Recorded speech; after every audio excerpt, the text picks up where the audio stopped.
Today I'm speaking with Angel DeSantis. Angel, thank you so much for joining me today. Thank you for having me. I'm excited. Yeah, absolutely. We've been trying to do this for a while.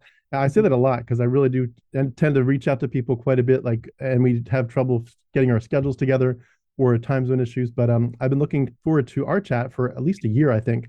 We Mhm. reached out about a year ago or so. But Angel is out in California. What part of California are you in? Los Angeles. Okay. Is Yeah. do you like living there? I love it. I picked West Hollywood very specifically because West Hollywood is it's very gay, so it's very colorful and bright. And I felt I was trying to still like bring myself to life, and the sense of anonymity that I get in a neighborhood that is like so vibrant like made me pick it because I was like, let me try and bring myself to life here because I can be as loud as I want, and the neighborhood is always louder. So I Hmm, live in West Hollywood. that's awesome. That's awesome. And we'll hear more about some other places that you've lived in a few minutes. But Angel is also a religious trauma counselor. She would describe herself as a teacher and a storyteller. I'm sure we'll get into that shortly. And she's also a yoga teacher. And perhaps the biggest thing that we're going to talk about that I want to just give a bio for, but we'll dig into the details shortly, is she was born into and grew up in a cult called the Children of God, now called the Family International. That is a very different group from the people that I typically hear about or people that I interview. So this is going to be a very different kind of interview. So I'm looking forward to hearing the details of what that cult was like for you. But before we get into the details, can you tell us a little bit more about yourself and any of your hobbies? Ooh, okay. So most recently, pickleball, which I know it's like me and the rest of the world. But I really enjoy doing things that I'm bad at. So I'll pick Hmm. something up, I'll get a little bit good at it, and then if I love it, I'll stay with it. And then if not, I'll pick something else up. And then so I'm a little bit good at a lot of things. So I know a little bit of chess, a little bit of tennis, a little bit of volleyball, a little bit of everything. Um, yeah, I just think that the world has so much to offer. So a little bit of everything is really my vibe. The things that stick, though, is obviously the yoga practice, which I love. I'm always down for a yoga class. And then being in LA, hiking. Like, I love hiking. So I'm usually any spare moment I have, I'm on a mountain somewhere. And that's kind of the hobby. Hmm. That's awesome. I love that stuff too. Is it true that the traffic out there is pretty much outrageous, or has it changed since COVID? Oh, well, it changed during COVID. And so it was great because I could get to all the mountains real quick. Um, but my first week here, I thought there's no way that traffic is actually this bad. Like I know they say it on the internet, but like the internet can exaggerate sometimes. And I got on, if you know LA, I got on the 405 at 5 p.m. on a Friday to try and get back to Orange County. And it took me 2.5 hours. And once I got back, I was like, wow, all the stories are true. Hmm. So It's yeah, amazing. traffic is very bad. Amazing. Well, I did want to, before we get into your story, I just want to add one final thing and then I'll pass the ball to you. I do want to give a trigger warning. Hopefully, you saw it already on the video earlier in the description, but we are going to be talking about sexuality. We're going to be talking about child abuse, including sexual misconduct around children and child sex abuse, and probably some other things. Pedophilia may come into it. So, if anyone needs that, to step away, and definitely if there's any kids around, please pick this interview up another time. But with that being said, I did want to invite you to share your story. And by the way, I should mention, do a plug. You're a YouTuber. I didn't add that in your bio, but you're a YouTuber, and that's kind of how this started. Is someone recommended I look at your YouTube channel, and so please also don't forget to like and subscribe to her YouTube channels. But this some of the stuff that we're talking about is she's going to dive into it in great detail in her videos. I love your YouTube channel. I've gone back to it over and over. You don't just tell your story on your YouTube channel. You actually like really dive into insights and how to really just reclaim your identity. So I appreciate that very much. So I definitely encourage people to go there as well as her website. I have all the links beneath her video. But with that being said, I'd love to hear your story. How did your worldview shape, and what happened as you grew up in that cult? So I was born in China into the Children of God. I have no memories of China. We later moved to Japan, and that is where my memories start. Um, and yeah, so I grew up in communes, and from a very early age, like my first memories of belief was that I was going to lose my family because they would every night they would say, okay, well, the Antichrist might come back tonight. And I knew that we were headed towards the end of days because that was the whole philosophy of the cult. It was the end of days cult. Um, So I remember my first memories being really worried that I wouldn't be able to see my older sister, my younger sister, or my parents again. So I grew up in communes all over Japan, um, with the idea that like death was always around the corner. I was meant to be a soldier of the end time. The end time was Jesus was supposed to come back first in 1986 and then in 93, and then they moved it to 96, and then it was Y2K. So there was this always impending sense of doom as you're growing up. But I was grown up, meant to be a soldier, understanding that I was in the Lord's end time army and that his prophet was Moses David, who was our leader. He went under a lot of names. He went under Moses David, he went under David, he went under Grandpa. Um, but he was sort of the mouthpiece for God, and God was giving him direct information to help us through the end of days. And so my days were, we would wake up, 2 hours of indoctrination, like reading not the Bible, but reading the sort of drunken ramblings of this Moses David guy. And then a little bit of schooling, but the schooling was math and English so that we would know how to read the literature. And the rest of it was like end of days training. So Hmm. that was like a And typical and day. his legal name is David Berg, is that right? His legal name was David Berg. Okay. Mhm. And he's deceased now, but people still kind of follow his teachings, is that right? So the way that it works is yes, he is deceased. He died in 95, I believe. Um, but they set up a prophecy. So just like he could hear from Jesus and he was the channel, once he knew he was going to pass, he was an alcoholic and he was drinking himself through his esophagus, and that's what he eventually died from. Mm. Um, but his wife, or his mistress that he brought on, her and her mistress, um, they were like, okay, well, now we're going to hear from the dead, because you can hear from the dead, because we can hear from Jesus and we can hear from all these people who are past. So even after he died, they still kept the through line of, no, he's still our leader, but now we listen to him beyond the grave. Mm. So that was the whole setup. And so they still had this like grip on the cult. They didn't really lose any members when the leader passed away, because they had indoctrinated them so well that they were able to keep them under this sort of pressure of, the what is it? The mission is still the same, and we're still hearing from our same sources. We're still hearing from God, we're still hearing from Jesus, and we are still hearing from our leader. So you still need to obey. So the current leaders are hearing from David Berg from the grave, who's David kind Burke of grave, as well as like God and Jesus and the archangels. And there's a whole spiritual realm, which I'm sure like most churches will have. It's not just Jesus. It's not just Jesus and God and the Holy Spirit. It's like Satan's army, God's army, and like all these characters hmm. in the multiverse of Christianity and that whole dogma. So it sounds like there's a lot of words you're using and concepts that would be used by groups that were not in any way related to that group and would have called them a cult. But Right. it sounds like, if I'm understanding correctly, he probably was exposed to Christianity himself earlier in life and then just kind of took it a different direction. So he's kind of trying to, what do you called himself, a Christian? He called himself a Christian. We all called ourselves Christians. Okay. His mother was a traveling evangelist, like in the 20s. Hmm. Um, I think he was born in 1918 or something like that, Okay. something, or 1921. But so he traveled with his mom as a traveling evangelist during the 40s and 50s. Um, Hmm. so yeah, so he definitely considered himself like a pure Christian. And I was raised thinking that like we were the purest Christians, because the church obviously was bad.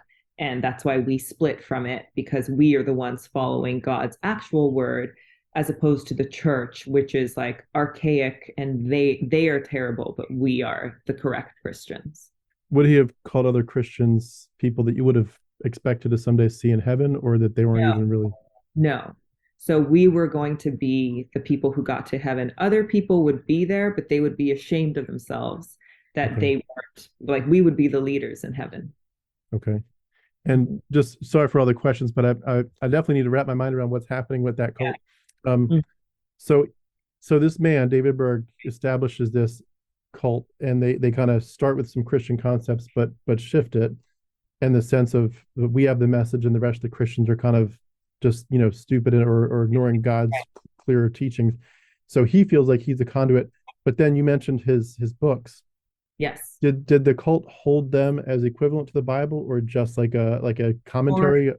no, they were like more important than the Bible because the Okay. Bible was archaic and the Mm, Bible was written by man. So if we found a concept that was given to us directly from God, that was the word of God for today. He actually wrote this whole thing into the like cult philosophy of old bottles, new bottles, or old church, new church. And the old church or the old bottles was like traditional Christianity that was reading the Bible. And the new bottles and like the new wine, the new church, um, was us because we could hear directly from what God had to say for today. So mm, it was constantly changing. But if it was going to be our word for today or the Bible, our word for today was more relevant and we should follow that more so than something old in the Bible. mm. So it kind of reminds me of the how the Pope, I think the phrase they use is ex cathedra, or from the chair, where like when Yeah, he speaks from the specific chair, it's like he's actually speaking for God. And so whatever right, he says, it's as if God is literally speaking right. through his mouth. Yeah. Wow. In going back to where you started from, I know we've got a lot of little touch points to hit on for where you how it evolved in your life, but just from where you started from, you mentioned that you were being raised to believe that the Antichrist was coming and that you were going to be a soldier. What Mm-hmm. exactly did that end times paradigm look like? Like what would it have looked like to see the Antichrist, and what was your job as a soldier? So my job as a soldier was to proselytize as much as possible, just tell people and like lead them, um, harvest souls and lead them into like God's end time army so that we could have a bigger force for good in the end time. Um, and the way that it looked, because the cult was like the guy who started it, like David Berg, was very much a pedophile. So the way that he framed it was that during the end of days, we're going to be the leaders, so people are going to be looking out for us.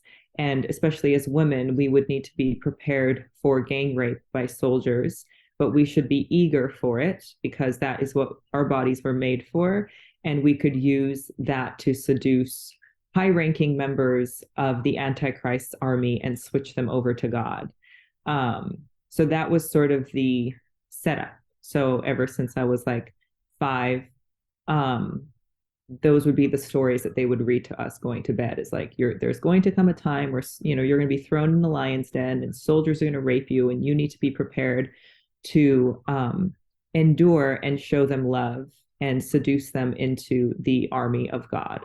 And so that was the whole premise of the idea of getting through the end of days as one of God's like soldiers of his end time army. So we had like songs about it, we had chants, we had, you know, all Do you the remember? indoctrinated stuff. Do you remember Uh any songs? yeah, it was like we'll take a stand to lead God's end time army of love. And we're going to live and die for the kingdom, give our all to the Lord, lift up your sword, and look to heaven's reward. It's a revolution for Jesus and David, our king. That's one of Hmm, them. There are that's a amazing. lot. Mm-hmm. So they were saying that you were going to win people's spiritual, Right. hearts to the Lord via effectively prostitution. Is that Yeah. fair to say? Yeah. Okay. And so they had something called FFing, flirty fishing, where they would send women out to go to bars and essentially prostitute themselves to try and recruit men into the cult or just get their money or souls for the Lord. And they used that as a recruitment method for many years. Mm. Now you mentioned what was, if that wasn't shocking enough, you mentioned that you heard this stuff from the time you were like 5 years old. Mm-hmm.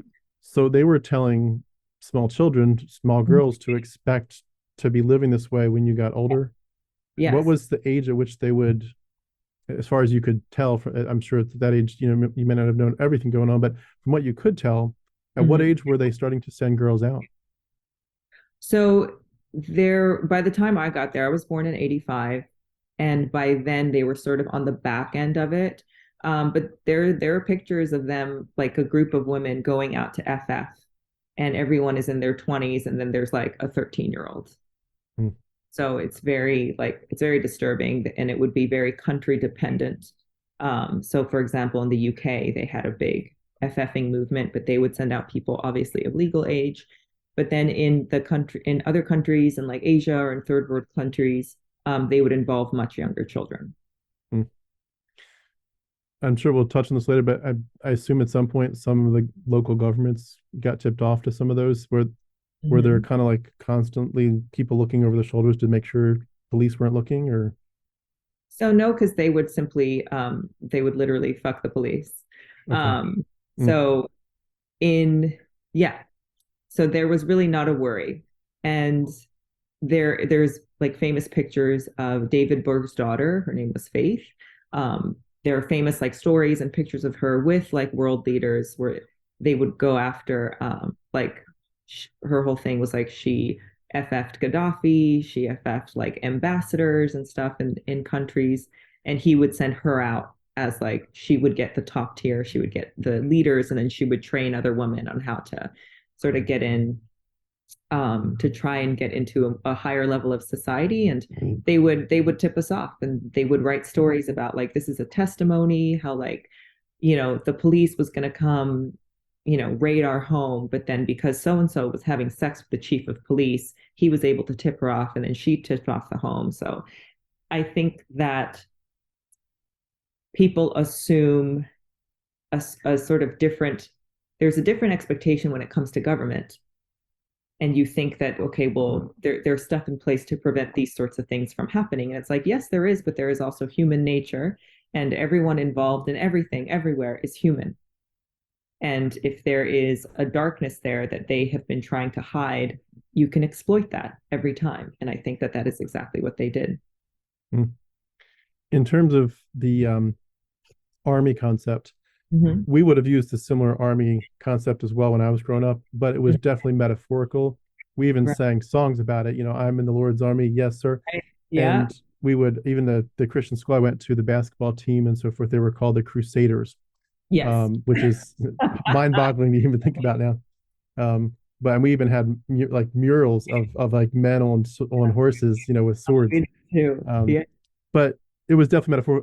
You were not expecting to physically fight in the end times, is that right? This was a metaphorical fight. This was a physical fight as well, and so they were training us to do like we would have to be mentally really prepared to like download languages when we needed them to. We would also like survivalist, like we were learning how to like gather water. And so it was going to be very physical because during the time when we were running from the Antichrist for 3.5 years, um, that would require like survival skills and, hunting and gathering and stuff like that. And then, but when it came to like hand to hand combat, that's when if we had our spiritual powers, we would be able to just like melt their guns with our spiritual powers. Well, my Obviously, kids love superheroes. They'd love to hear that right? Yeah. that story. Um, so you grew up with this thinking the Antichrist is coming, Hmm. there's going to be a new world order, and you're going to have to fight.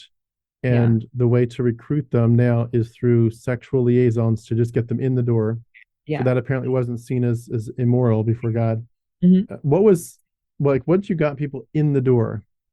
Say a lady goes out and she sleeps with a guy.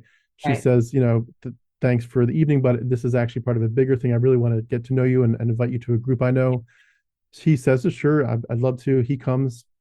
What are they telling him then? Like once he gets in the door of the commune, what's the ultimate message that obviously it's not just let's have sex. It's Right. they want to do something bigger. What are they trying to do ultimately? So when you were trying to like seduce someone into the cult, you obviously seduce them physically first, invite them over, and then it was like Bible study. of like, look, we do follow the Bible. And because a lot of these people that they would prey on, like Christianity is very prevalent.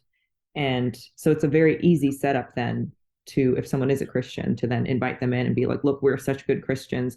Look at us, we're reading the Bible and like we're all living together. And the forward facing message was that we're going into all the world to preach the gospel to every creature. And that was like our thing of like, we're an international community of people who are spreading the word of God and like helping people. We do a lot of charity work.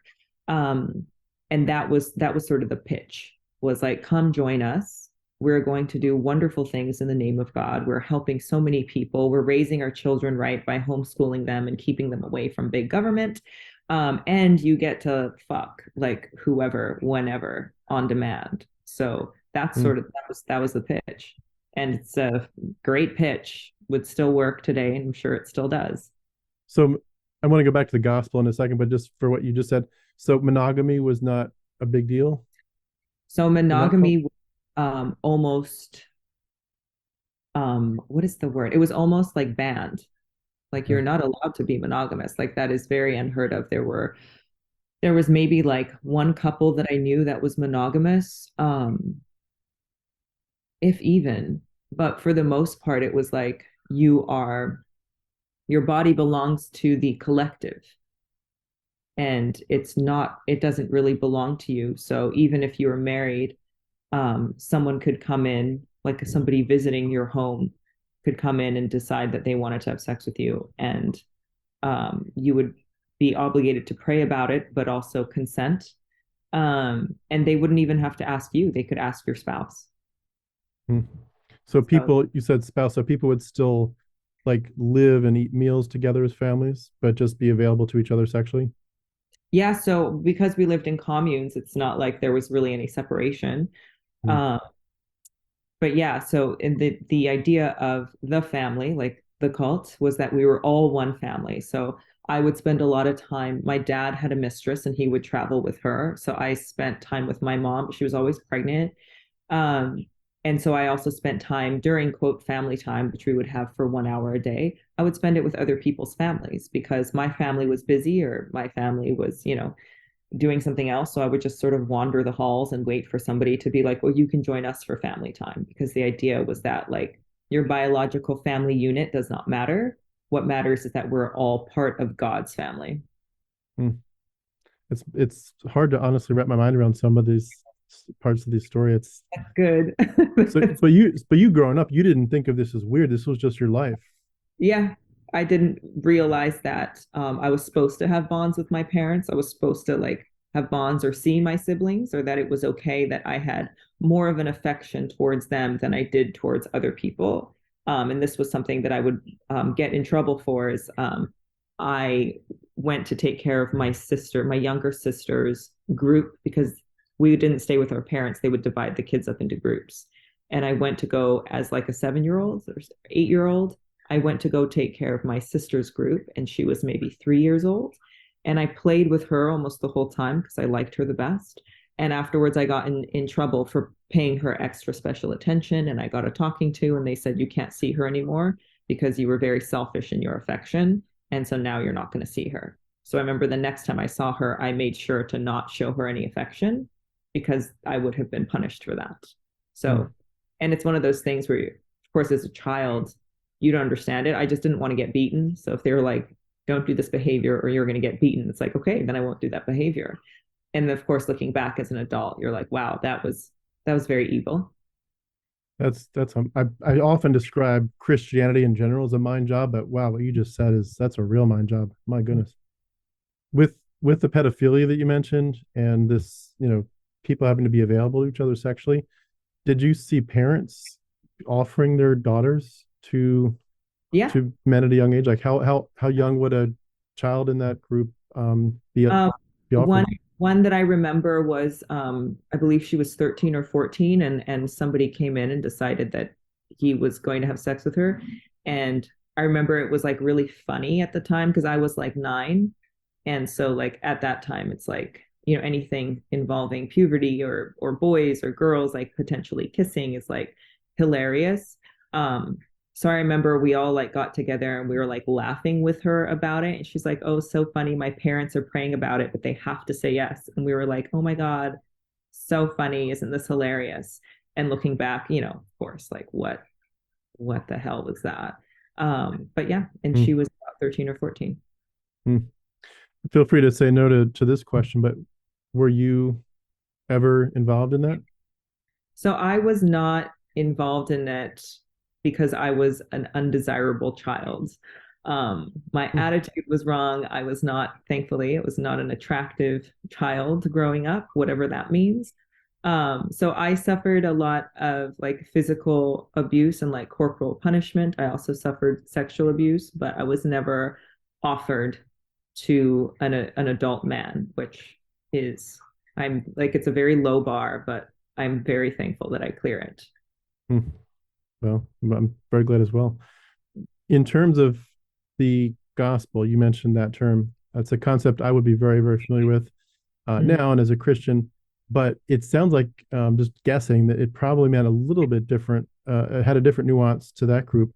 Just what is the gospel, and maybe more broadly, how does someone get right with God? And like, is there a description of sin as an issue and wickedness and separation from God? And is there hell? Like, what is the cross of Jesus have to do with it? Just how do you know for sure that you're right with God in that cult? Yeah. So the way that you knew that you were right with God is if your leaders approved of what you were doing. And the way to get close to God was to be obedient. So that was the setup. It's like the closer that I want to be to God, the less I of myself is allowed to exist, and the more my leader approves of the content or lack of content rather of my character and just blind obedience, then the closer I am to God. So they had this concept of being an empty vessel, which I'm sure is something that you've heard as well. If you're full of yourself, God can't get in. So how empty can you be? And there was a lot of literature surrounding the deconstruction of self, or in my case, just never the construction in the first place, of just what are your thoughts and desires? How can you get rid of them? Because that's how you get close to God and that's how God can use you. So that was the concept there of how to be rid of sin is to have no desires of your own, and how to get close to God was how to be blind obedience. Can I ask this? And this may not make sense. If it doesn't, that's cool. But the in my experience growing up, there was a really big push for what you would just describe as what we would have called sanctification, where you're already right with God, but you're progressively looking more like Christ, you're more obedient. But they would have said sanctification is not the way to get saved. There is something else that happens first that's completely different, that is completely, utterly separate from your good works or your attitude, of long lifelong obedience to Christ. It's like a judge that just hammers the little piece of wood, whatever, with his gavel, and says, I declare this. And what the declaration was is, you're a sinner, but I'm going to declare you righteous, even though you're not. You're clearly not. But I'm going to say you're righteous anyway. And the way he does that is by basically putting the righteousness of Christ on your account. Interesting. So you would not, you would still want to see in your heart evidence that if it was like this implication, if that really happened, if Right. God really declared you righteous, then Yeah. clearly you're going to be extremely thankful and you're going to live your life for Christ Right. out of gratitude. But the Yeah. motivation is not fear or can I tally up enough to get in his graces. The motivation is pure gratitude because something happened that you had nothing to do with. He just declared Right. it. He declared you righteous. Now Yeah. there's technically you have to actually admit, yes, I'm a sinner. Yes, I place my faith in Christ and his death and resurrection as my substitute. But even that, as Calvinists, we would have said, even that faith to believe that was a gift from God. So God's Interesting. doing it all. But Right. Right. salvation starts with God declaring something. It sounds like that was absent in their theology in that cult, where you would never just be like, I say something, I believe it, I really believe Jesus is my savior, therefore I'm good with God. That's No. not okay. No, not at all. Because then that would require a sense of self trust that because I am right with God, therefore I am good. And the concept of just like, I would get to decide my journey with God, like that's not a thing. even if I had a personal experience, I would then have to go share it with a leader, and they would have to confirm that my experience was good. And it was only good so long as they would confirm it. So if at any moment they changed their mind, I would then have to negate whatever experience I had with, the idea of Christ or the idea of God. And if another leader above them came and said, no, actually, her experience was bad, then I would have to reframe it and be like, okay, my experience was bad. And then I would have to wait for them to tell me how it was bad and how I should think from there on out about it. And then that would be what I believed until maybe someone above them came. But it was never based on me. Like I had no authority over my own experience.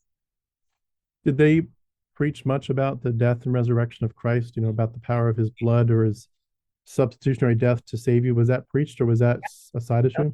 No, that was very preached. And that is also why our lives were dedicated to Christ. It's because, he died. He died for us. So we now owe him all of our lives. And we would have communion every month. Sometimes it was once a month, sometimes it was once a week. And we would do, the wine and the bread and the body of Christ and all that jazz. So we did have a very sort of, it was very interesting. And this is, I think, the confusion that Christianity teaches you is to try and hold two different views at the same time. But our view of Christ was that he is, sovereign. He's the Son of God. He is all of this and more. He's our savior. But then he's also like really wants to have sex with you. And Jesus also really enjoyed sex, and he was having sex with Mary Magdalene, and he would really appreciate it if you were sexy for your leaders. So I'm like, and it's those two sort of like, they don't relate to each other at all, but somehow, because you're already raised in this very confusing Christian mindset where you have to hold black and white, this was also just another thing of like, Jesus is the sovereign and he'll punish you if you disobey. And also he really likes to fuck. So be sure you're sexy for him. And what is it correct? They would have said that Mary was impregnated by the angel Gabriel. Yes.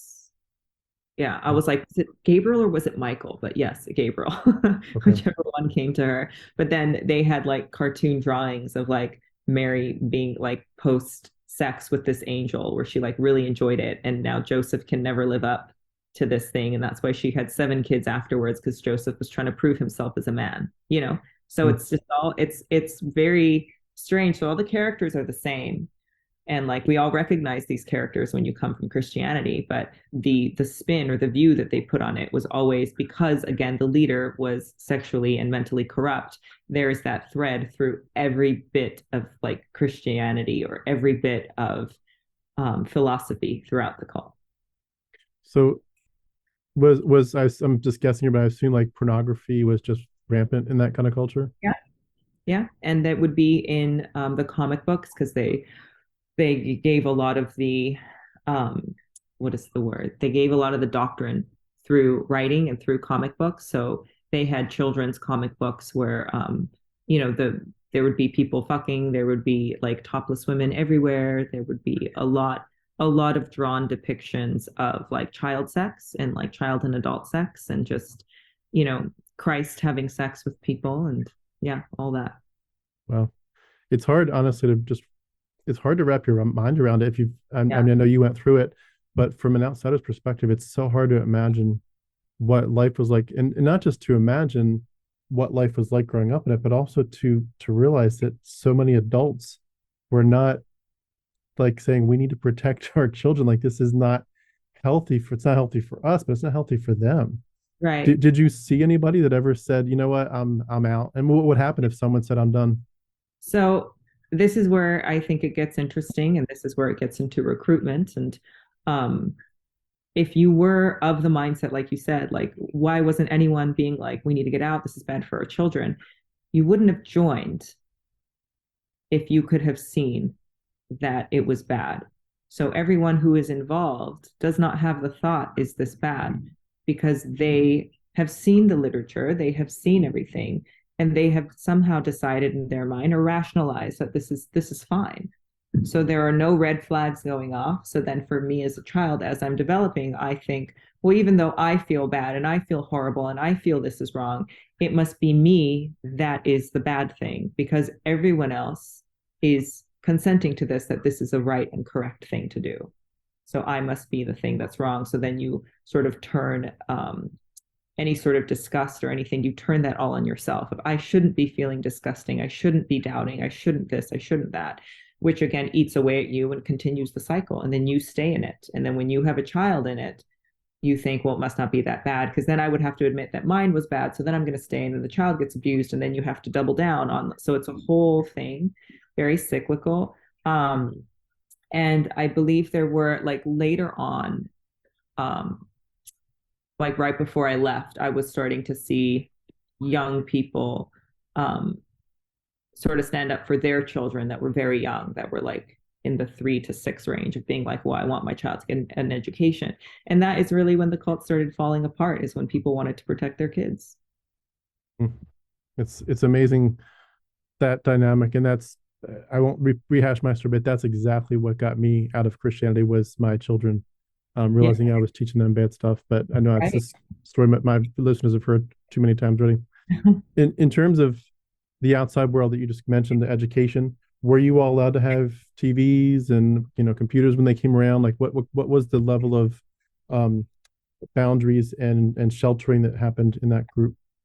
So we were allowed to watch certain movies. They had their own personal rating system, and they would have videos that they would send around. So I watched like 2020, but they would they had these things called media homes, and the media homes would watch all these things and then splice it down. So we would get a VHS, 2020 1993 or 2020 1994, and it would be news of how, like, what they wanted us to see. So we would see a lot of disasters, a lot of war, a lot of combat footage, and a lot of like false accusations towards government, of like, so and so just won their case because they were falsely accused and the police did this undercover. So it was all set up to like continue to mistrust the government, and to also see that the world was a very bad and dark place. So those were like the news part that we would get. And then with movies, it was like obviously a lot of Bible movies and a lot of old movies. Like anything with misogyny rampant through it was like stamp of approval, and we were allowed to watch that. So yeah, we were very sheltered in that regard. And then when the internet came out, we had like 24 games and Microsoft games. But I mean, the internet was, you had to do dial up. And so there would be like an hour a day, and we would just use it to try and like download games. But no, they were very, very strict with what we were allowed to see. And then, of course, once the internet came along, they lost a lot of control in that way, but we would have to do it very sneakily. Like I would steal movies, I would steal VHS tapes to try and watch like Batman at 5 a.m. before our wake up time, so we could get away with it. Or when we were supposed to go out and be witnessing, I would sneak into Tower Records and like listen to Janet Jackson for a song, and then come back out before anyone noticed I was missing.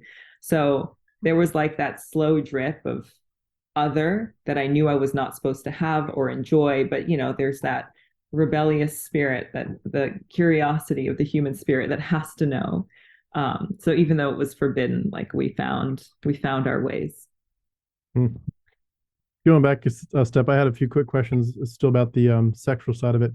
Did parents or adults commit these intimacies in front of children, or was that separate? Like, were they hopefully smart enough to not actually do it in front of kids? So it was very commune dependent. And I was involved in a couple of things where they had like gypsy night. So they would have all the kids like take off their clothes and dance in the middle while the adults watched. And then they would encourage the children to have sex in front of the adults. And then everyone would sort of disperse, and you would see some adults taking children away. And I was always sent to bed because, again, I was an unattractive child, very thankfully. And I had like an instant where an adult was like trying to carry me to bed, and he was trying to crawl into bed with me.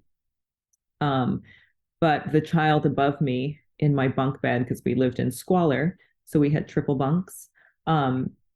I mean, because there was so much child abuse, there was a lot of bedwetting, and he had peed the bed, and it had dripped down to where my bed was. So when this adult male like tried to come in with me to my bed, he was disgusted that there was pee on it, and he was like, "Did you pee yourself?" And at 5 or 6 years old, I still had the presence of mind to understand that like this was a predator. And I was like, yes, I did pee myself because I knew that would be disgusting to him. And so he decided that, I was unworthy, and he very thankfully left, and I slept in, the piss from the boy above me who was also being abused. So, Hmm. yeah. The squalor you mentioned, was that pretty much every commune, as far as you know, just So people? we could, I mean, there were like nine, and again, I grew up in Japan. Japan does not make big houses. So we would usually get something right before it was torn down. And sometimes it was an apartment building. Sometimes it was like a farm building or an abandoned school. And we would go in and just live there until they actually tore it down. Um, and then there might have been like two or three houses that we lived in that were like actually nice, and still for Japan they were very big, but um you're moving in with the communes, it's like 90 to 100 people, and with the smaller communes it was like 35 people, so you have like 35 people in a 4 bedroom house. So it's going to be nasty. We had people camping out in the yard. Hmm. So yeah. So kids would have easily seen intimacy Yeah. um, throughout the whatever events and so forth that were happening, and then the rest of the time they're just living in this poverty. Effectively, it Yeah. sounds like. Yes. Did Going back a little bit to the questions about the gospel and God, Hmm. when I was growing up, the message was, of course, that you have a sin issue. It's the bad news, and that sin deserves punishment. But the good news is that God has provided a substitute for you to take your punishment, and the ultimate outcome, if you believe it, is not just that you're saved for, when you die, but that God wants to be your friend. He wants to be your daddy. He wants to love you. He wants to care for you. He wants to be the person that you talk to when you're scared of the thunderstorm as a kid. He wants to, he Right. wants to you to know that he's there watching and caring for you. There's Yeah. a non-sexual intimacy Right. of God is looking out for me, and I can talk to him. I can always, it's like they would paint the picture a lot of God's the king, and everyone else would have to kind of be reverent, but you're like a child of the king, so you can kind of run up into his throne and sit right on his lap, even though no one else can do that, but you can because you're a child of the Yeah. king. And so this sense of like you've got a God up in heaven who is to be revered, but he's close to you, Yeah. and you can pray to him. Did you have that sense of like you were in an intimate prayer relationship? Like, were you talking to God and saying, God, what should I do today? And God, I'm scared. And but like, Yeah. how did your personal worldview shape that way? So we had we were encouraged to have a personal relationship with God, but again, you're using language that implies that you are an authority over yourself. So you're saying like I could have a relationship with the king, I could have a relationship with this being who would then give you like approval or give you a sense of security or a sense of confidence, and that is the end of your experience because you are an authority over yourself, so you get to believe that. And in my case, and that just wasn't the case, like yes, I could be close to God, but if anyone else decided that I somehow didn't deserve it, then I would be thrown out from his presence. So it sounds like your um, experience was more like love based or faith based, or more like positive, of like encouraging you to have positive experiences with God. And our God was like purely authoritarian. Like he would allow you to feel joy if he was happy with you. He would allow you to feel love or have health if he was happy with you. And if he was happy with you or not depended on whether or not the leaders or anyone else who decided they had authority over you was also happy with you. And if they weren't, and especially if it was a leader or somebody above you or somebody older, if they weren't happy with you and they had this sort of above position in their mind, then that meant God wasn't happy with you.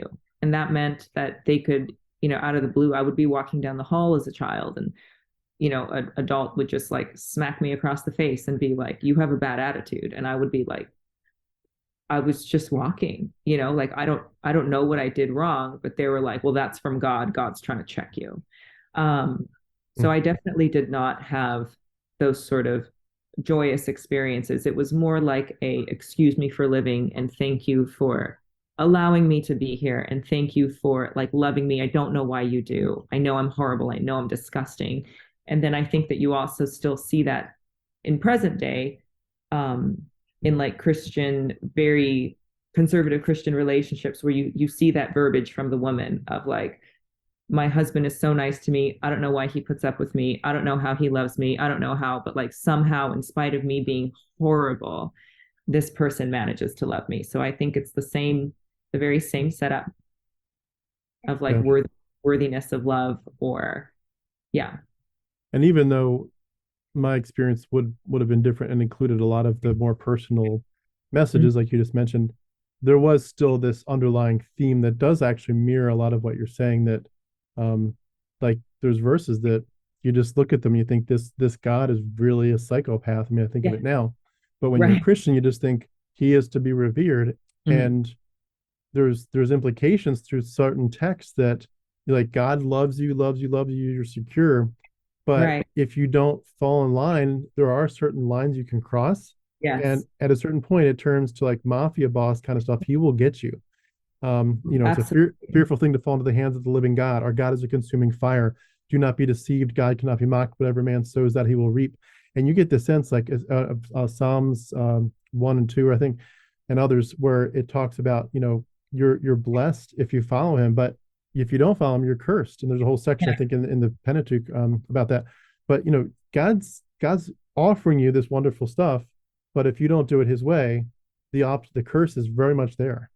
Totally. And it's like the perfect setup for an abusive relationship. And it's promising unconditional love with so many conditions. And again, it's these two completely opposite, like totally irrational things that you have to somehow hold. And then that's why you feel like you're going crazy. And that's why you feel confused. But confused people are easier to control. So it is not an accident, you know? Yeah, yeah, exactly. And I was remembering the Psalm 2, and if I'm thinking of it correctly, it talks about kiss the Son lest you be angry, Yeah. and it's like, yeah, it's amazing the stuff you don't see when you're in it. You just kind of Absolutely. You're just like, like, no, this makes sense. And the thing is for your psychology, it does make sense. You can hold these two confusing things because the thing that you don't have a proper grasp on is yourself and reality. And yeah, because of that, you can hold these like wild things. Because when somebody asks, what do you want? I want what God wants. So then you can start holding all these totally like people can hand you stuff and be like, God wants this. And you're like, okay. And somebody else hands you something the opposite. God wants this. You have to hold that as well. Because you can't say, well, I don't want this. Or like, I don't think God would want this. Like those are not options for you. So you just end up with this whole pile on and you are nothing. You have no baseline and your personality is not intrinsic, it's not internal, your personality is external, and so there mm, is no possible bond that can be made. Like I can't bond with you or you can't bond with me because there is no me, there's no self. I am whatever it is that you tell me to do, but human relationship is based off of trust, and if I have no personality and I hold whatever people give me, you can't trust me. And so mm. anything that you tell me to, like I will then regurgitate if somebody tells me to. Somebody says, well, actually, Tim is an agent of Satan. So now you have to tell me everything he told you. It's like, okay, I guess I have to now. Because there is no sense of self. There is no self-trust. Um, there's nothing that confirms my personal experience. So I wouldn't be able to say, no, I've had good experiences with him. I think he's a good guy. Like that's not even a possibility. And it's difficult to explain to somebody who grew up with like a natural sense of self, because I think it is something that naturally develops. But when you're in an environment that attacks it from birth and just doesn't even let it develop, it's a very different experience. Mm. Did you expect to go to heaven when you died? Oh, absolutely. 100%. I was very excited for heaven. Um, and then again, it leads you into like this. A lot of people who left my cult would take their own lives. And it was like, yeah, Mm. that makes sense. Because if the next life is so much better and I'm already a sinner and I'm already bad in this one, why don't I just get to the next one as quickly as possible? Because this one is so painful. So okay, so they weren't just necessarily ending their lives because life was painful. They truly wanted to just get to the good stuff. Yeah, yeah, yeah. Wow. And was that encouraged at all, or was that seen as like an unfortunate turn of events? It was an unfortunate turn of events because then God can't use you as much as he could have should you have been alive. But again, there's no empathy for the experience of how painful it must be to feel like this life is not worth living. Like that's a very dark place that deserves a lot of empathy. And instead, you get the how selfish of them to kill themselves because now God can't use them anymore. This is probably a stating the obvious kind of thing, this question, but did you grow up having lots of nightmares? Yeah. I Mm. didn't recognize them as nightmares, though. I thought of them as like this is spiritual warfare trying to train me, right? So this is like the Yeah. nightmares I'm having are actually beneficial for me because then I need to remember this layout when I'm actually in real time in the end time and people are chasing me with guns. I will know which route to take, which is why the Lord, in his infinite wisdom, is giving me these nightmares because he's preparing me for the end of days. And like, how nice to have a nightmare now because this is just, this is spiritual communication, which is to my benefit. Mm. Was purity culture, I assume, very different? Like when I grew up, there was this sense for women of don't show you any skin, and for Right. men, don't look, of course, and don't think Right. about it. In a group that's basically pedophilic, and that's the right word for it, and Yeah. a sex cult, would they have actually gone the other way and said, show as much skin as you Yeah. can? Absolutely. They had revolutionary women and um, they grow your hair long, show your breasts. God created a beautiful body for you to show off. And actually, if you cover it up, you're actually making God angry. Mm. So he give you this vessel for you to cover. So how dare you try and have any sort of like autonomy or any sort of sense of covering it up? Like you have to let it be seen and you have to share it.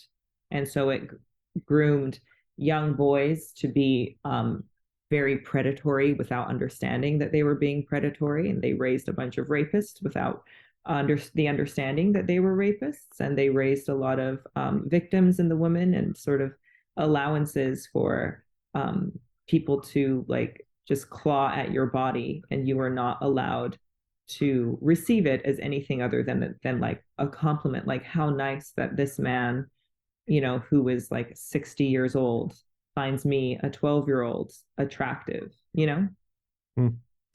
I've interviewed other people from other kind of cults that are not quite as extreme, I guess, in some ways, but they've one of the things that they've said is that um, the patriarchy is so high in certain groups Yes. that they don't really consider marital rape a thing, and it almost sounds like they would have said something similar in your group, but maybe it was almost like branch it out from marital rape to communal rape. Like it just doesn't really, like if this is God's will that you be sexually active with all these partners, Yeah. rape isn't really a thing. Is that fair to say? And also, they only considered rape to be like if somebody's holding a knife to your throat and you are screaming and it is against your, and you have fought the whole time against it, but they had like a gun to your head, that's the only welcome definition of rape. But also, if God didn't want it to happen to you, he would have done something about it. So this is the will of the Lord. And you have to, if you're fighting it, then you're fighting the will of God. So really, they had a whole thing because a lot of women who they would send out to go be prostitutes would, of course, end up getting raped. And then they wrote like a bunch of doctrines. They call them GNs for good news. They wrote a bunch of stuff about it of like it is actually against God's will to fight it, and so like you should just I believe the name of the letter was "Let him have it." And so when That's somebody comes to try and rape you, like, why are you fighting this? Because this was the will of the Lord. So let him have it. hmm. That's just heartbreaking for the people that are going through that. I can't even imagine. Um, Mhm. I'm wondering too, just connecting dots here. I'm assuming that there were a lot of pregnancies in a group like that. So I have 8 biological siblings, and we were a small family. And Wow. contraception was not allowed because contraception was the devil's way of trying to lessen the Lord's army, like the numbers of the Lord's army. Um, so yeah, lots of children everywhere, belonging to no one, with no one keeping an eye out for their safety. Hmm. Was was there any sense of like if you had a certain number, you were kind of highly favored? Like I know Yeah. in our groups, like the Duggars, you familiar with the Yeah. Duggars? Yes. It's like if you can cross over like Right. 12 to 15, like or more, you're kind Yeah, of in this select, exclusive group. totally. We definitely had that. And the mothers that were willing to have, like, there was one, um, and she had like 15 children. And so everyone was like very, like, that was the goal, you know. And Hmm. but she was still able to like seduce men. She was still able after 8 children to go out flirty fishing, and still recruit men. So like it's like peak women of like a baby making machine, but still available for like sexual games whenever you asked her to be. And was that kind of seen as highly spiritual to be that? Um, Absolutely. okay. Because she's doing according to the leaders, according to pedophilia and misogyny, that's like what women were created for, is Hmm. like sex object and childbearing objects. So the more you could lean into those things, the more you were very clearly willing and a useful vessel for the Lord. Hmm. Did you all have church on Sundays, or was it throughout the week? Every day, Every day. every morning, 2 hours of word time and then half an hour of prayer and Hmm. three praise times throughout the day, 10 and 12 and 5, if you want to stay alive. Wow. Did you ever compare the songs that you grew up with to songs with, I guess, traditional Protestant Christianity? And were they similar, or were they writing all their own stuff? So they wrote a ton of their own stuff, but they were also real big on plagiarism. So a lot of stuff that I thought was unique, like This Little Light of Mine, I heard it from not our group and I was like, what? Like they know it. And then like Can't Even Walk Without You Holding My Hand, Onward Christian Soldiers, like all of that. So there was a lot of regular, I guess, church inspiration. There was a lot of crossover, but we also wrote a lot of our own stuff. Um, but yeah, and then also a lot of the tunes. Later on, I would hear the same tune like on the radio, and it's like a song from the Bee Gees, but they just put like John 14:6 to it. And I'm like, what? It's the same tune. And I'm like, oh, they were just stealing. Like, oh, of course they were. Yeah. Did you ever actually meet David Berg in person? No, Did he did many of the people in the cult ever get a chance to meet him, or was he more secluded? he was hiding. He was running from the authorities for a lot Oh, of his life. really?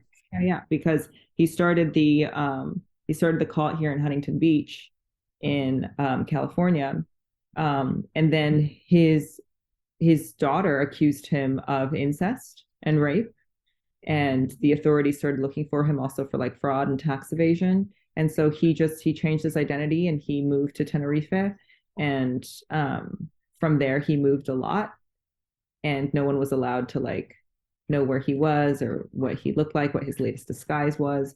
And then after he died, they published a photo book called Now It Can Be Shown, and it was like pictures of him throughout his life and like the different countries they had been hiding in, and things like that. So Mm, that's crazy. And I would guess that some of the people that really followed his story almost saw that as a hero's journey, like a messiah.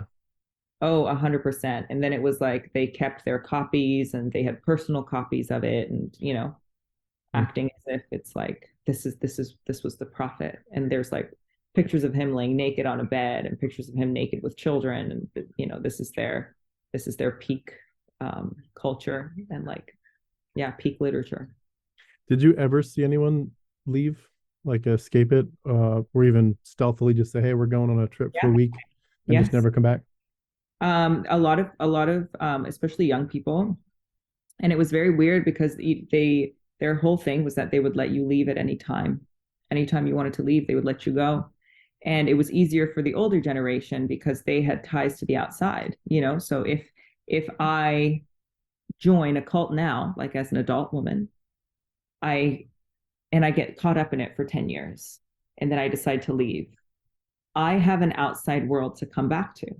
I understand how the outside world works. I have my friends, or all these people would talk about like their friends from high school or their neighbors or their teachers or their local policemen or whatever it was. They had a sense of the outside world.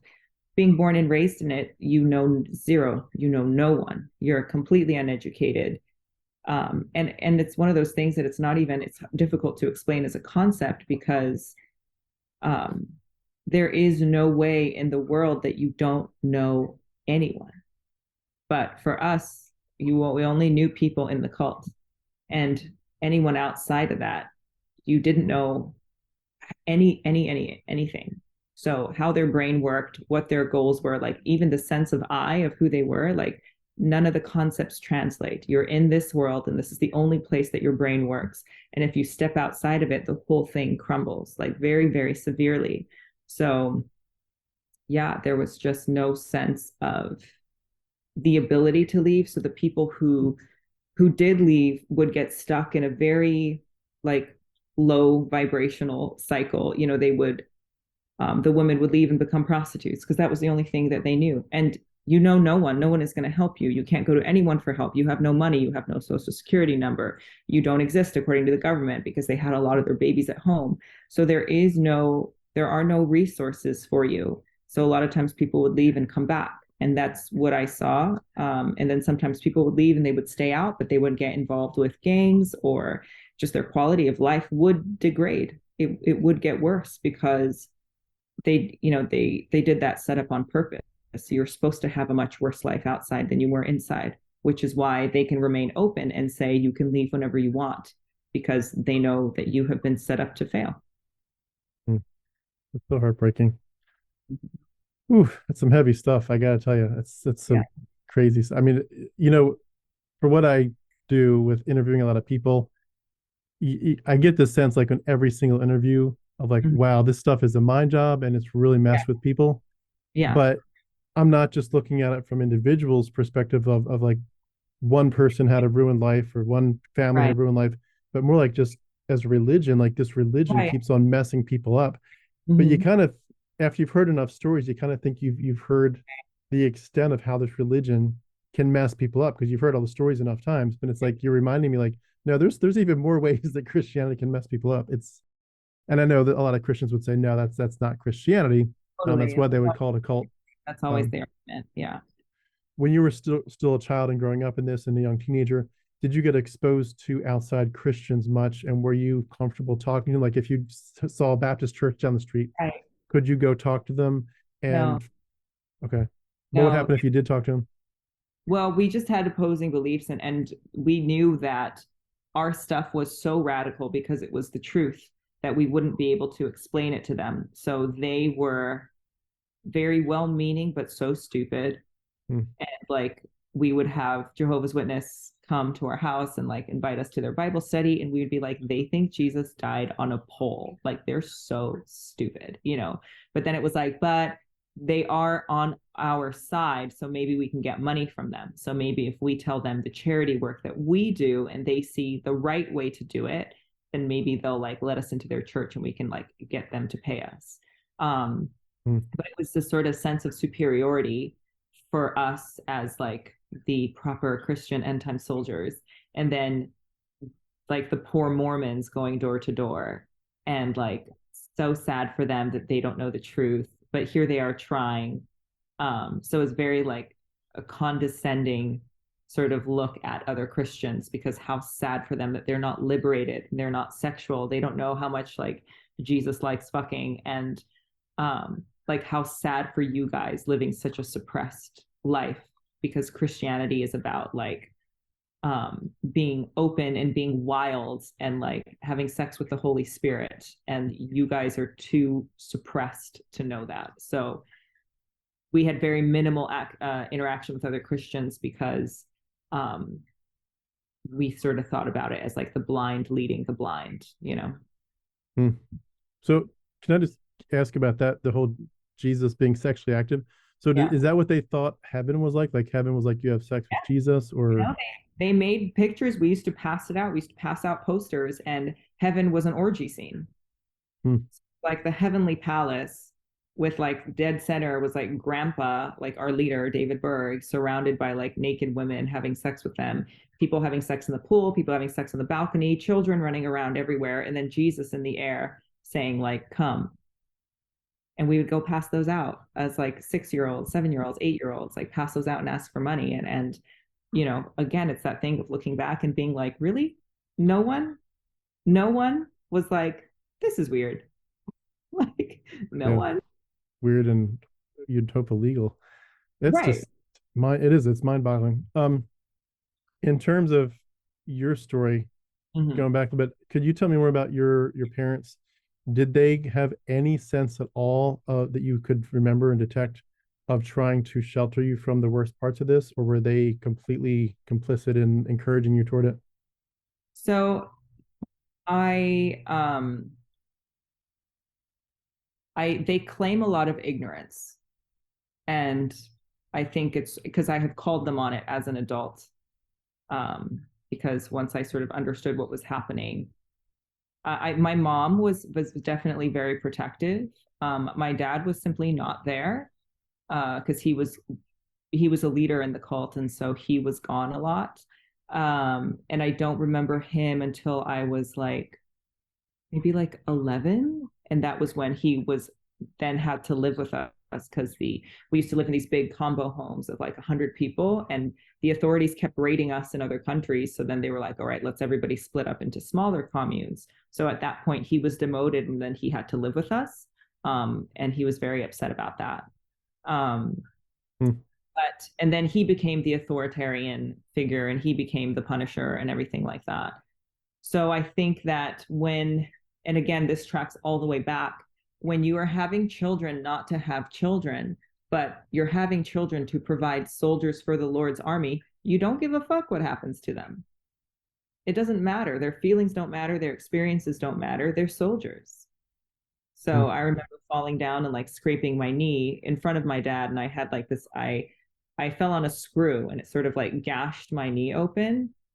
And I remember him looking at it and being like, well, it's not that bad. And it's a good thing it happened to you and not any of the younger kids, So it's that sort of, that's not, um, there's no like sense of nurturing or like, are you okay? Or did something bad happen? You don't deserve that. Let's fix it. It's more of a like, something bad happened, must be part of the Lord's will. Chin up, keep moving. And then way later on, as an adult, when I like told my mother about the extent of the abuse, she very much like freaked out and cried and apologized, and um, said she didn't know and she never would have left us in the care of these people if she had known. And she also was very uneducated and came from a third world country, didn't speak the language, never went to school, grew up like on a dirt path. So I think her gauge of the world was very different, and she has like taken her responsibility and apologized and is doing her best to sort of make sure that now we have a better life experience. And when I called my father on it, of like, you raised us where with all this literature around us, like depicting like sex with children, like, did you not think maybe you shouldn't have raised, 6 daughters in this environment where it's okay to have sex with children? And his response was, what are you talking about? I didn't see any of that. That's not true. And I was like, what? Like, no, you can't tell me that's not true. Like, I was there. Like, I was there.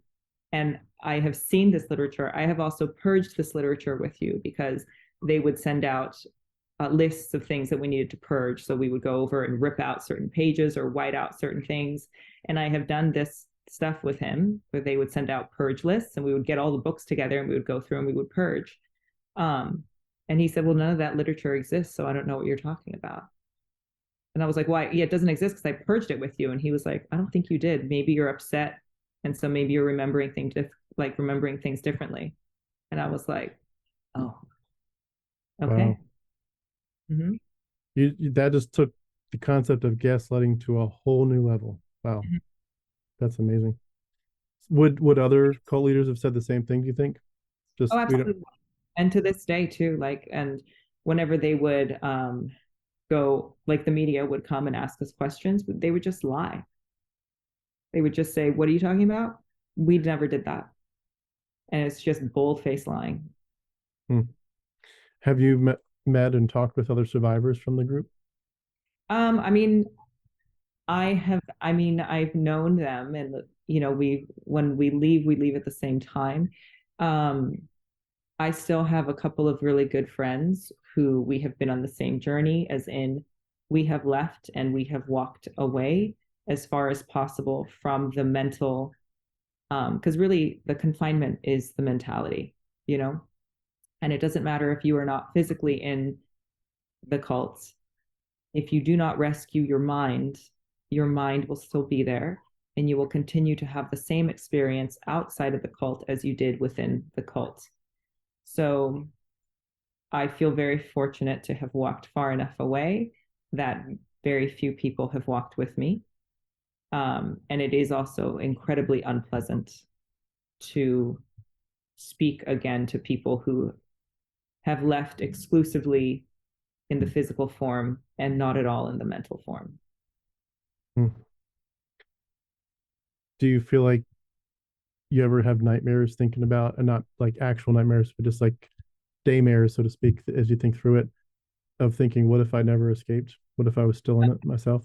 No, I never have those because I have a whole thing where I learned to build my own brain, and I mentioned that briefly in on the YouTube channel. But there are so many thoughts that I have had and so many viewpoints that I have had that were given to me and set up for me to exclusively gather negative evidence to confirm my negative experience, which would, in hope, I guess, in the setup, would in their mind trap me into a really negative experience for all of my life, and then my only positive experiences available would be like the thoughts of my time with them. And wasn't it nice to help people? And wasn't it nice that Jesus loved me at a certain point in my life?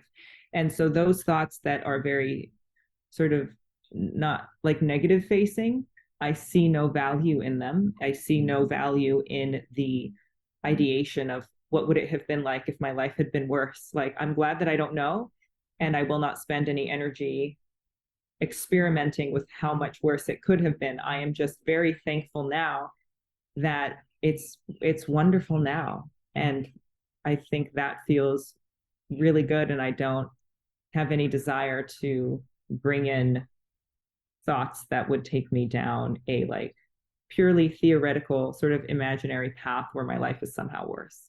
Yeah.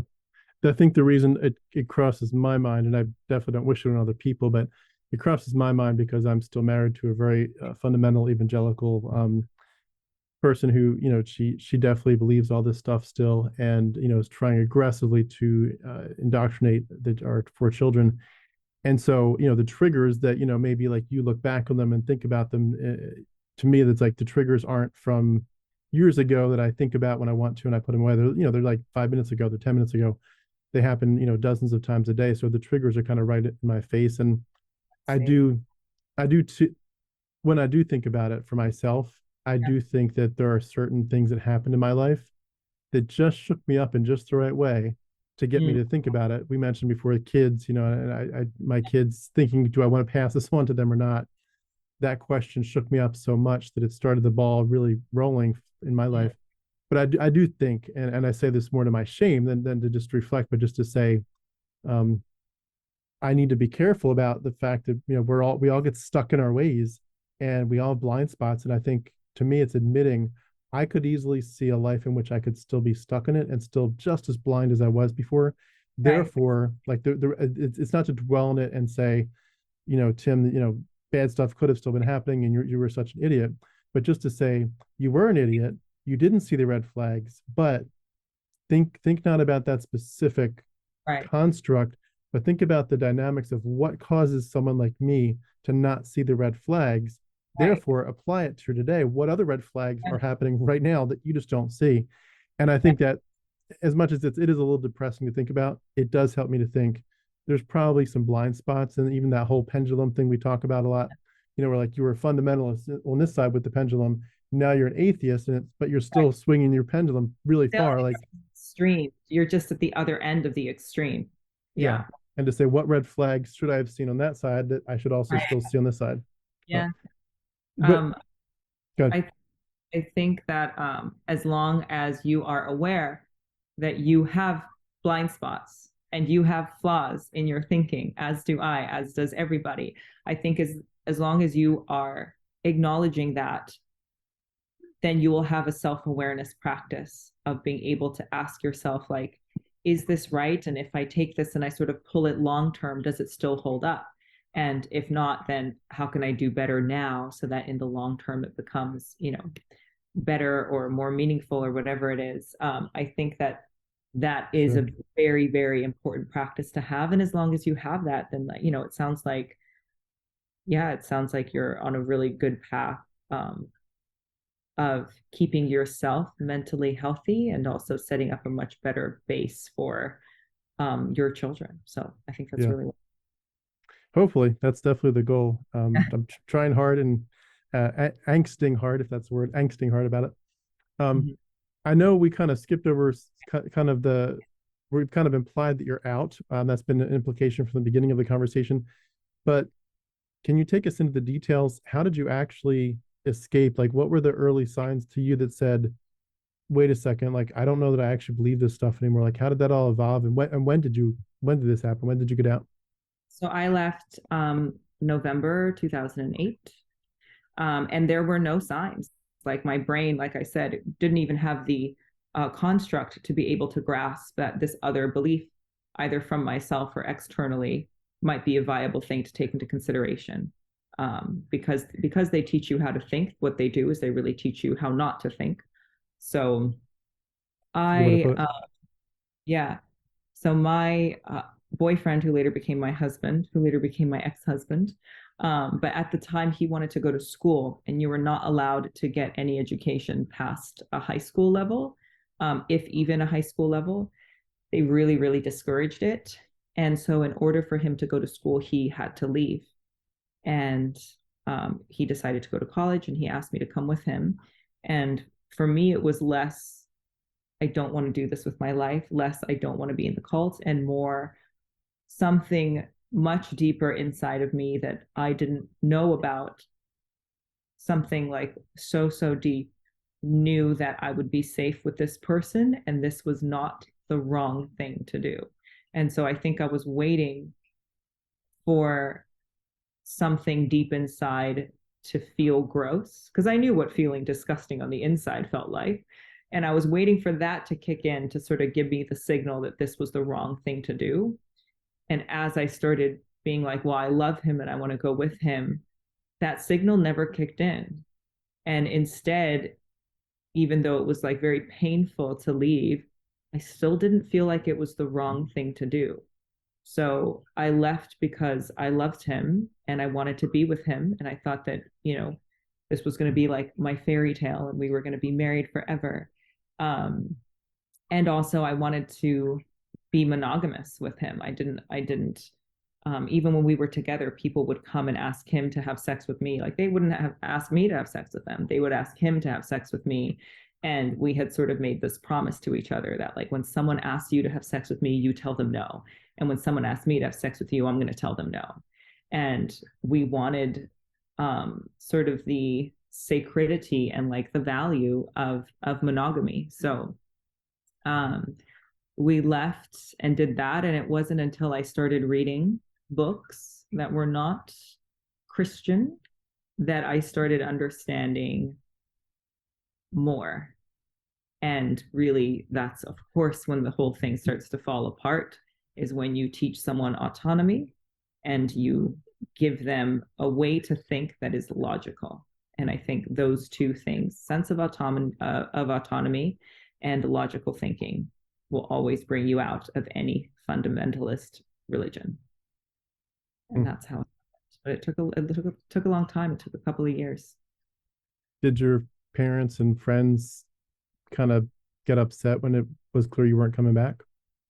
My mom had already left at that point. My father had thrown her out because she was not cooperative with the mistress, so he threw her out.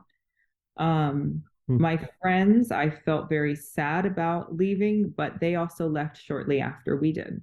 So we left first, and within a year, a lot of our friends had decided to leave with us. So, or right, Hmm. like shortly after us.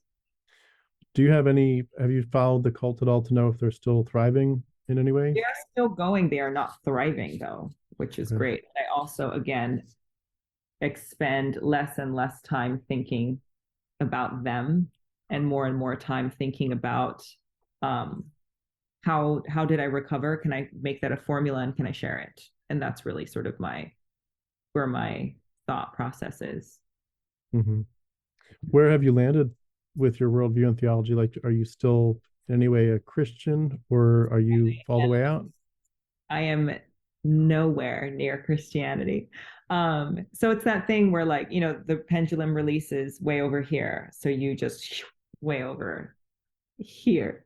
Um, so I went through a period of like, nothing is true, there is nothing outside, and et cetera, et cetera. But then being in nature, it's very difficult to not see an order in the chaos, and to not understand that like everything is linked, and somehow, forests get burns, and somehow that's okay. And maybe the problem is my view of it. Maybe my view of black or white is the issue. And maybe if I leave room for gray, or I even leave room for color, maybe something happens there. And so now I am very like spiritual, and I understand that I don't understand. And I think that it allows a lot of very magical thinking. And it also allows a better understanding and a more softer receptivity to all sorts of spiritual practices. And just understanding like we are all drinking from the same stream, and we are arguing over the cups. And sure, have battles over your cups, but at the same time, I'm going to try and find my way to the stream and fashion a cup that suits me best. But I'm not going to beat you to death over it. And if you say I have the wrong cup, I'm going to say, okay, but I'm not going to drink from your cup. I'm going to like, just, sure, you don't like my cup, don't drink out of my cup. Mm. But I do definitely have a sense of spirituality. And it is not at all tied towards any religion, and especially any religion that is misogynistic, I think is trash, and they all are. So Have any Christians tried to reach out to you and give you that, I would think, pretty standard story of you were in a cult, but we're not a cult, and we actually yes. And I what just thank you so much. I have no intention to listen to you, so you would be wasting your breath. hmm, Like, I'm not even gonna a little bit pretend like I'm gonna sit here and be like, thank you, I didn't know. Like, no, I know exactly what you're going to say. And I understand that what I grew up in was not traditional Christianity. But yours is not better. hmm, So like, you're never gonna convince me to come back to Christ, or, and it's always that thing of like, well, then you're going to hell. Well, then okay. Like, do you think that what you are living right now is not hell? Like the thoughts that you have of yourself, and the fact that you are so anxious for other people, like, is that not a living hell? hmm. Like, you're living hell right now. So like, now, in order to quote love me, you're trying to threaten me with something horrible happening to me if I don't see things your way. And like, isn't that horrible? Isn't that a bad experience? So like, I don't fight, I don't argue, I just, sure, Hmm. believe whatever you want to believe. But you're going to be hard pressed to convince me that, oh yeah, no, there's no way. I love the way you phrase some things. It's really cool. I'll have to go back and listen to certain phrases you use there, but yeah, it's totally true. And they may not be as weird or as traumatizing in certain ways, but they're still sending horrific messages. And although I will admit, I think if I were in your shoes and then I heard other people talk about religious trauma, even though I would certainly want to sympathize with other people and empathize with them, I think if I had been in your shoes, I would have felt like you all don't quite understand religious trauma in its purest form. I mean, it honestly sounds like if evil were a real thing, Yeah. that cults like the one you grew up in get pretty close to it. Yeah. Especially when, I mean, if you're going to mess with kids' minds and worldviews and bodies, I mean, if there were a hell, those people need to go there. And it's just it's horrible. I mean, I really just my heart breaks hearing your story. Yeah. I mean, I think that cults like this, and any sort of fundamentalist religion, like, that's the epitome of taking the Lord's name in vain, which is always what they warn you against, of like, you know, don't say damn, don't say God damn, like that's taking the name of the Lord in vain. It's like, no, actually the Catholic Church is taking the name of the Lord in vain. And like children of God, and that's taking the Lord's name in vain. Is like taking what could be a beautiful human experience and crushing it. Like, that's the opposite of what I would assume God wants when he creates, or she creates rather, something wonderful. When a human life comes to earth, that's something wonderful. And you spend your whole life trying to kill the human spirit. So like that's taking the name of the Lord in vain. Yeah, But yeah. I agree. It's horrible to think about. I did want to ask, as we move a little bit further from your story, a bit more towards some of the things that your insights, things you're passionate about. Um, you've talked before about the idea of the individual self being sort of stripped away. It's oppressed, it's suppressed, it's removed. You don't have your own identity. Yeah. And that comes a lot even for Christians of my background, where you would hear Proverbs 3, 5, and 6, don't lean on your own understanding. Yeah. And your righteousness is like a filthy rag. So even when you think you're doing something good, it's not good. Yeah. And you get the real strong sense of you can't trust your mind, you can't trust your judgment, can't trust your morality, you can't trust your body. um as you've realized what's going on there, and it seems like this is a real big theme for you, and I love it because it's something that I don't think we talk about enough in the community.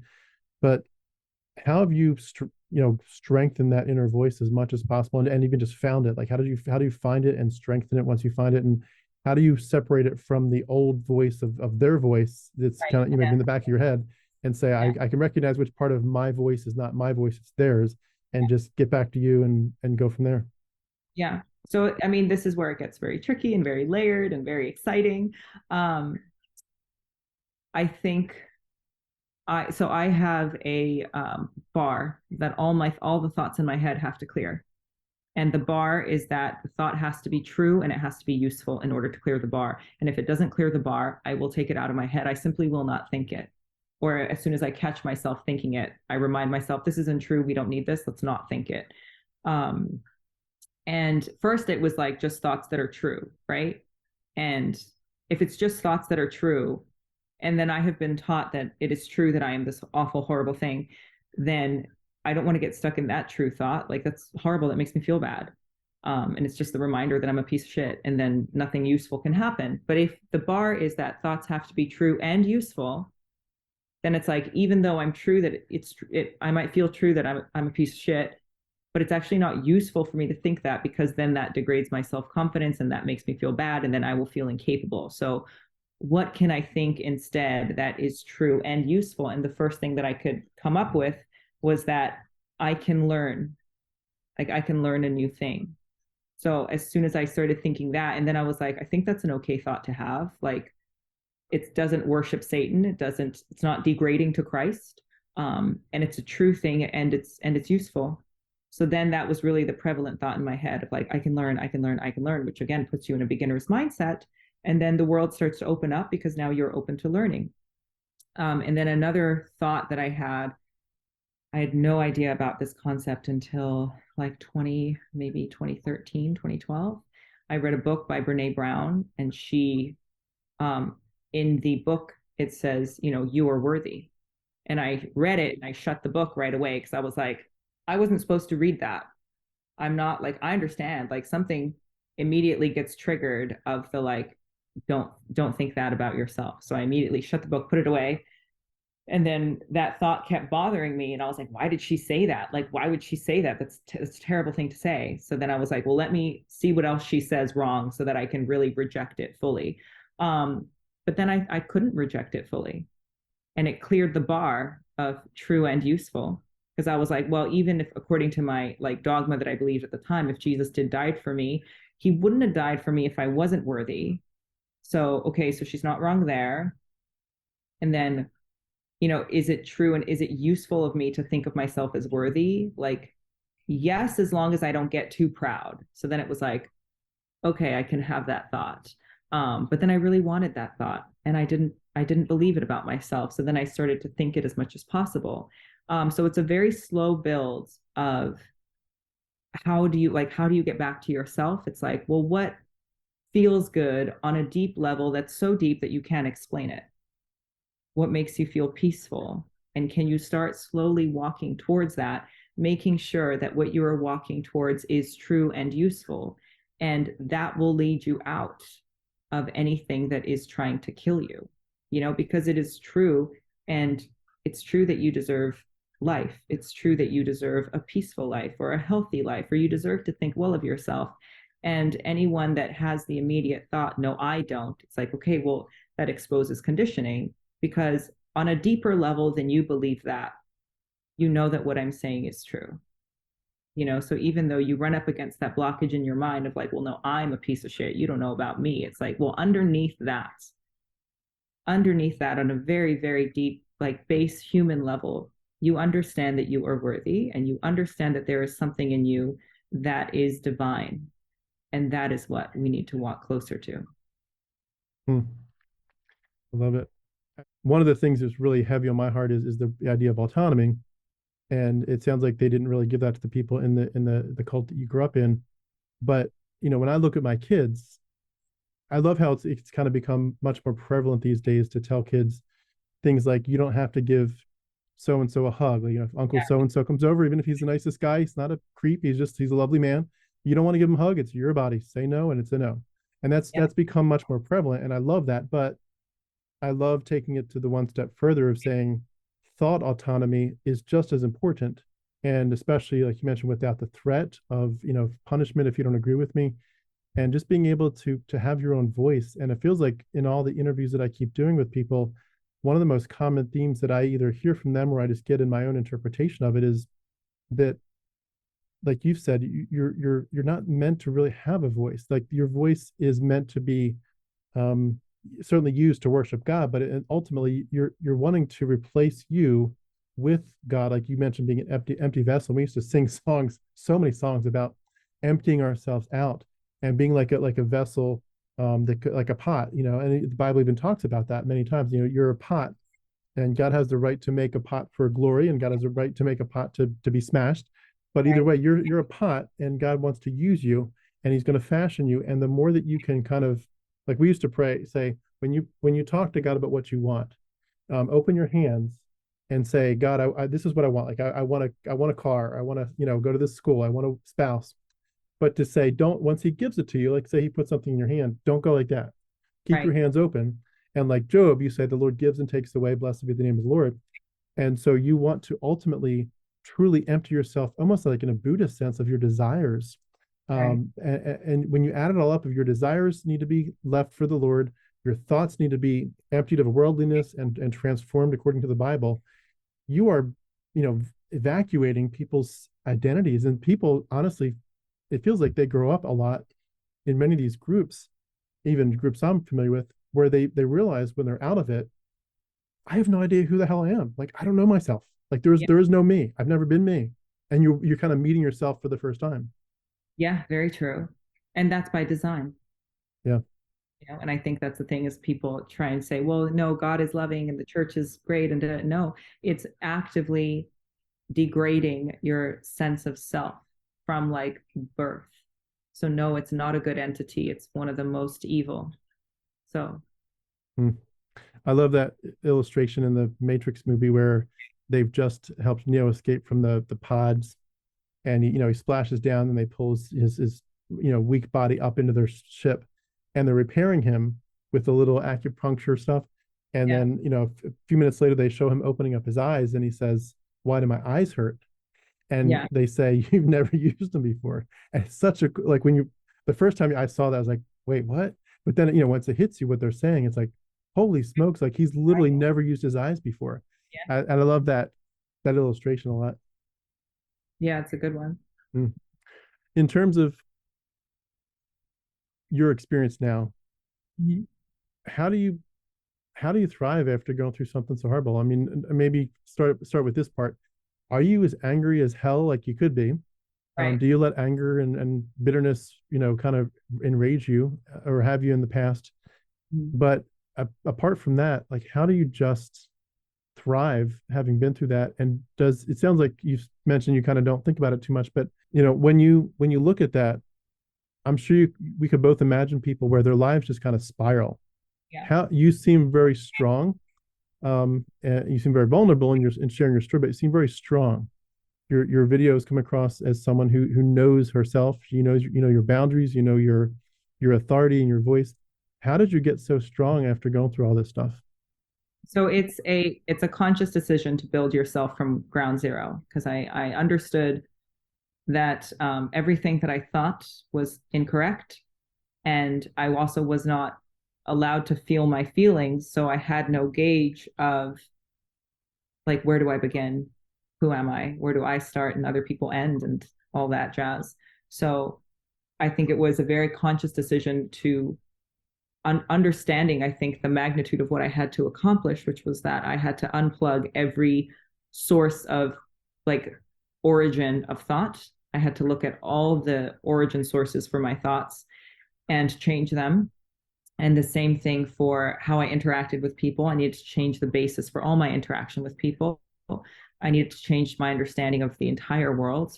And I think that understanding the magnitude of that made me then become very formulaic in my approach of like, okay, sort of a scientific mindset of like, let me try this and see if it works. And if it does, how can I make it more formulaic to share it with others?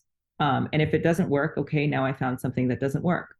But doing that, I think, over and over again, and then getting to those points of like, you know what, I am really angry at the way that I grew up, and there were things that should not have happened to me. But now what do I do? And, you know, it was the sort of test of like, if I swing this way, which is that I'm angry and I deserve justice, what does that look like? I could start a foundation. I could get people on my side. I could try and, you know, file legal lawsuits and everything. And then thinking, okay, well, then who would that put me around? What sort of mindset would I be in? What would my experience be like? And I would have been locked into continuing a sort of very negative experience or having to relive and rehash old things for sort of the rest of my life. And if I could let it go in a sense and just focus on myself, then I could repair myself.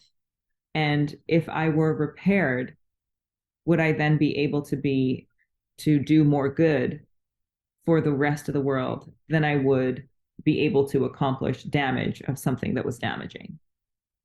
So it's sort of getting yourself to these crossroads and having to pick consciously of like, okay, if I'm going to choose myself, then I have to choose to have thoughts about myself as opposed to thoughts of them and what they did and what they got wrong and how they need to pay. It's like, no, come back to what is my internal experience of every day? Do I wake up angry every day? And is that the experience I want to have? And I am justified in my anger.